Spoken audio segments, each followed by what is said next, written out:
Hello everyone, ಇಲ್ಲಿವರೆಗೂ scroll ಮಾಡ್ಕೊಂಡು ಬಂದಿದ್ದೀರಾ? ಇದೊಂದು ನೋಡ್ಕೊಂಡು ಹೋಗಿ. ನಿಮಗೆ ಎಕ್ಸಾಮ್ಸಲ್ಲಿ 1-2 ಮಾರ್ಕ್ ಕ್ವಶನ್ಸ್ನ ಒಂದು ವಿಡಿಯೋದಲ್ಲಿ ಹೇಳ್ಕೊಡ್ತೀನಿ. ನಮಗೆ ಎಕ್ಸಾಮ್ಸಲ್ಲಿ ಇನ್ಸ್ಟ್ರೂಮೆಂಟ್ ಮೇಲೆ ಕ್ವಶನ್ ಇದ್ದೇ ಇರುತ್ತೆ. ಅದು ಆ್ಯಮ್ಮೀಟರ್ ಹಾಗೆ ವೋಲ್ಟ್ ಮೀಟರ್. ಆ್ಯಮ್ಮೀಟರ್ ಬಗ್ಗೆ ಮಾತಾಡಿದರೆ ಇದು ಈ ರೀತಿ ಕಾಣಿಸುತ್ತೆ. ಇದ್ರ ಕೆಲಸ ಏನು ಅಂದರೆ ಎಲೆಕ್ಟ್ರಿಕ್ ಕರೆಂಟ್ನ ಸರ್ಕ್ಯೂಟ್ಸಲ್ಲಿ ಮೆಜರ್ ಮಾಡುತ್ತೆ. ಇದು ಸೀರೀಸ್ ಕನೆಕ್ಷನಲ್ಲಿ ಕನೆಕ್ಟ್ ಮಾಡಿರ್ತೀವಿ. ಅದರ ರೀಸನ್ ಏನಪ್ಪ ಅಂದರೆ to get net electric current easily. ನಾವು ಎಲೆಕ್ಟ್ರಿಕ್ ಕರೆಂಟ್ನ ಈಸಿಯಾಗಿ ಕ್ಯಾಲ್ಕುಲೇಟ್ ಮಾಡೋಕ್ಕೋಸ್ಕರ. ಹಾಗೆ ಇದ್ರ ಸಿಂಬಲ್ ಈ ರೀತಿ ಇರುತ್ತೆ. ನೆಕ್ಸ್ಟ್ ವೋಲ್ಟ್ ಮೀಟರ್ ಈ ರೀತಿ ಕಾಣಿಸುತ್ತೆ, ನೋಡಬಹುದು.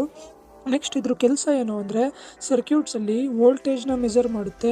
ಹಾಗೆ ಇದನ್ನ ಪ್ಯಾರಲಲ್ಲಿ ನಾವು ಸರ್ಕ್ಯೂಟ್ಸಲ್ಲಿ ಕನೆಕ್ಟ್ ಮಾಡಿರ್ತೀವಿ. ಇದ್ರ ರೀಸನ್ ಏನು ಅಂದರೆ to get voltage across specified ಕಾಂಪೊನೆಂಟಿನ ಅಕ್ರಾಸ್ ಎಷ್ಟು ವೋಲ್ಟೇಜ್ ಇದೆ ಅಂತ ಕ್ಯಾಲ್ಕುಲೇಟ್ ಮಾಡೋಕ್ಕೋಸ್ಕರ. ಹಾಗೆ ಇದ್ರ ಸಿಂಬಲ್ ಈ ರೀತಿ ಇರುತ್ತೆ.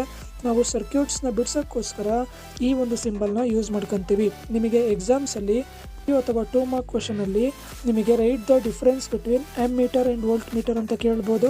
ಇಲ್ಲ ಅಂದರೆ MCQ ಅಲ್ಲಿ which instrument used to measure electric current ಅಂತ ಕೇಳಿದ್ರೆ ಆ್ಯಮ್ಮೀಟರ್ ಅಂತ ಬರೀತೀರಾ. ಹಾಗೆ ವೋಲ್ಟೇಜ್ ಅಂತ ಕೇಳಿದ್ರೆ ವೋಲ್ಟ್ ಮೀಟರ್ ಅಂತ ಬರೀತೀರಾ.